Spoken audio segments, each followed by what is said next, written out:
World Journal. Hi, everyone. Thank you so much for joining me today for the 2021 College Admissions Trends Seminar.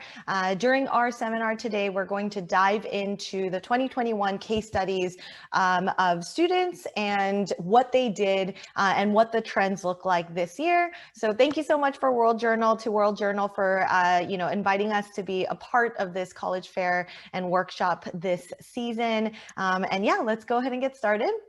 So my name is Jenny. I am currently the president of Admission Masters. I've been working with Admission Masters for quite some time now, and I'm sure you guys have already seen me in previous seminars, but again, I'm super excited to be here. Feel free to check out the QR code for you to get some more information about our organization. If you want to sign up for free first meetings or initial meetings and consultations that we are giving to World Journal seminar attendees, feel free to come and check us out using the QR code. Otherwise, I'm really excited to start with you guys today. We also have the Hall Pass podcast, which is a free online podcast for all of our students and parents who want to learn more about the college admissions process. We're currently in our season 4, and we're really excited to be sharing more information every single month, but go ahead and check out the Hall Pass podcast if you guys want to learn more about the college admissions process. So this year, college admissions has been really, really tough. And I'm sure that a lot of people have kind of talked about this before. A lot of people have already heard from many different colleges how difficult college admissions was this year. Well, unfortunately, college admissions is going to continue to be very challenging for the next few years, partially because of the pandemic and how tough it's been because of the pandemic. But also, for several other reasons. And I want to share those reasons with you guys today. So first and foremost, I wanted to show you guys the UC admissions. Now, UC didn't come out with their complete data just yet, but the UCs did come out with some data in regards to the applications that they received. So you'll notice here for UCs specifically, there were way more Asian American, white, Latino, Black, other ethnic group students who applied, to the UC schools, and even underrepresented groups, more students applied. So let me kind of show you. Basically what this means is the more the students apply, the more challenging it is for admissions, and that's what trends kind of look like for 2021 and beyond. Now, if you look at UC Berkeley, just UC Berkeley, applicants by the number, UC Berkeley sees record high school applicants. So this is the most high school applicants that they've ever had in the history of UC Berkeley's existence, 112,821 applicants, that applied for 2021. You'll notice that of the underrepresented groups, the Chicanx and Latinx community, increased their applications by 29%. So 29% of more students in the Chicanx and Latinx Latinx communities applied to UC Berkeley. 6% more of Black applicants, and then you'll see American Indian and Pacific Islander. Now, one really quick question that a lot of students and parents ask me when they look at this chart is, well, Jenny, how come Asian Americans are not in here? How come Asians are not among the underrepresented groups?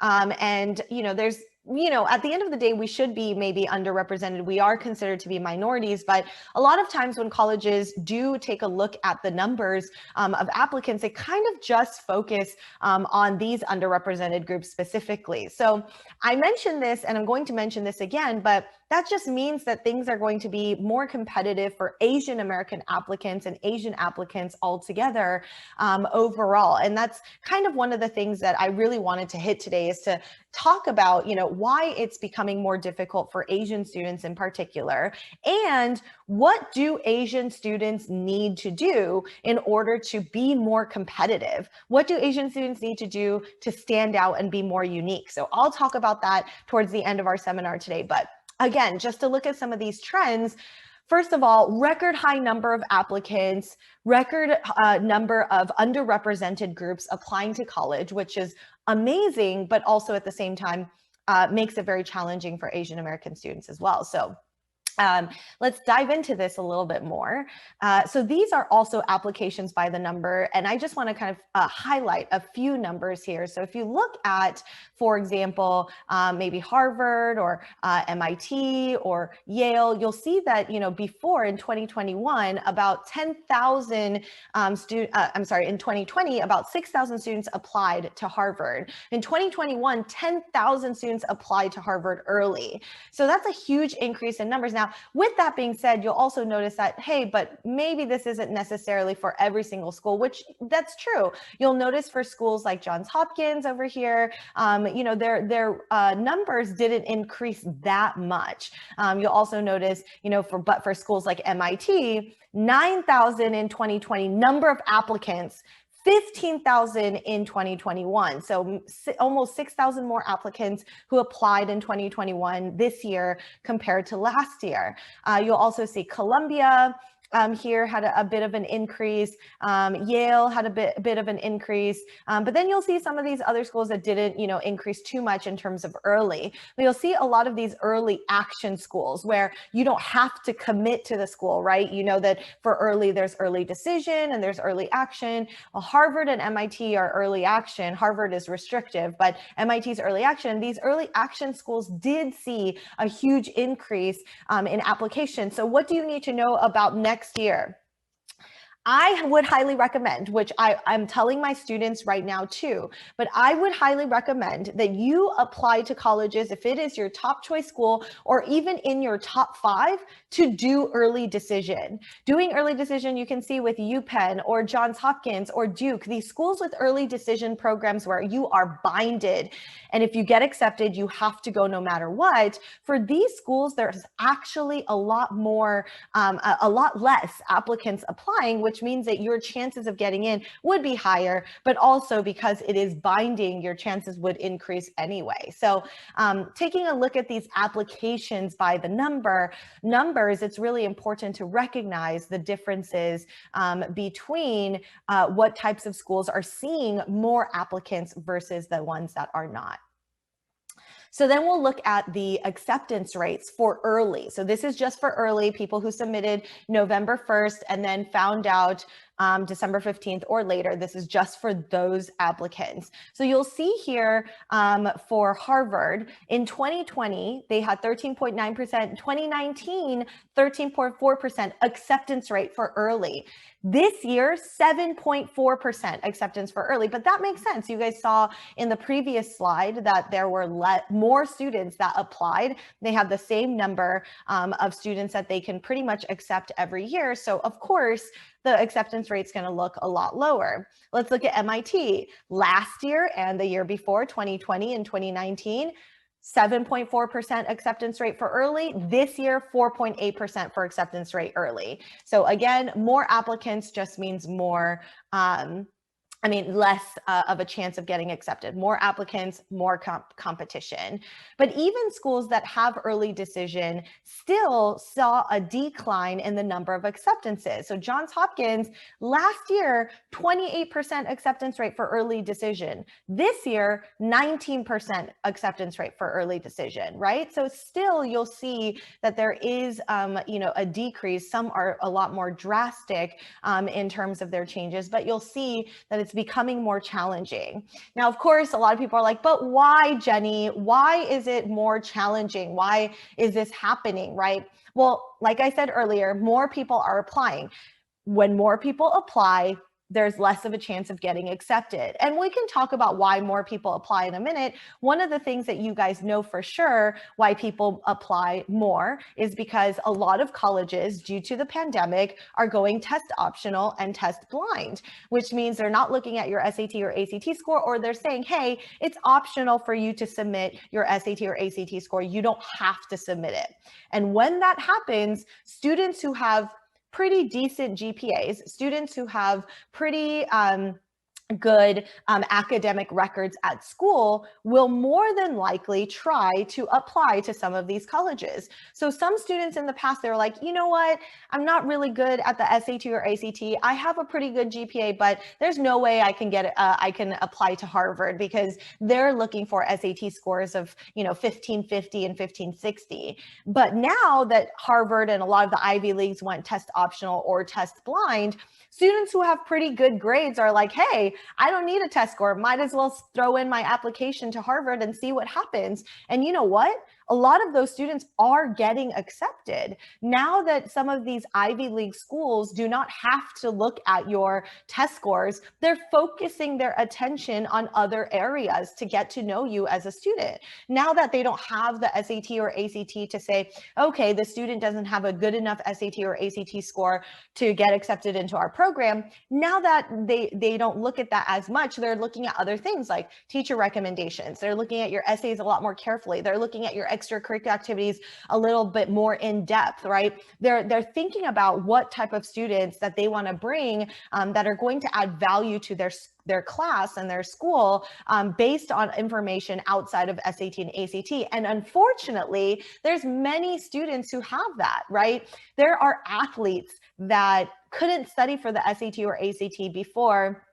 And now that it's test optional or test blind, they don't have to worry about that. And they can focus their energy on their talents. They can focus their energy on the things that they're great at. And that's sometimes what gets them accepted. So these are the reasons why things are becoming more challenging. Obviously, people who are more academically qualified because of their GPA are applying to colleges, making it overall more challenging for students to get accepted, those students who would have just focused on their academics.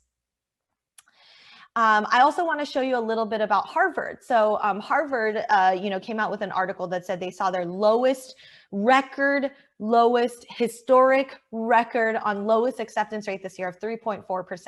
I just wanted to highlight what the Harvard college admissions rate looks like based on the students that, got accepted versus the applicants. So you'll see in this chart, these are the applicants. The long line is the number of applicants. And then this short little line right here on the graph are the students that got accepted. And so you can see just how difficult it is. And the more difficult and more challenging it's getting, again, because the number of applicants are swelling. There's more students who are applying overall. So I wanted to share some other admissions rates with you as well. I mean, I think maybe just kind of focusing on the rate, and this was regular admissions and all admissions included. So this is the data for once all of the results came out in March and April, these colleges came up with their percentages of, how many students that they accepted overall.